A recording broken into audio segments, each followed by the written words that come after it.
Hello friends, good morning.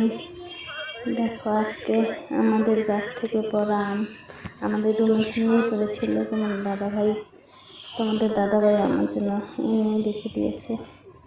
কি সুন্দর বড় বড় আম, গাছ পাকা আম, একদম সেই টেস্টি আম। কিন্তু এটা আমি দেখাচ্ছি, ছালটা তুলে ধুয়ে রেখে দিয়েছি। এখন কাটবো, এটাকে কেটে সবাই মিলে খাবো। সেই টেস্টি, কালারটা কি সুন্দর আমটা, তাই না?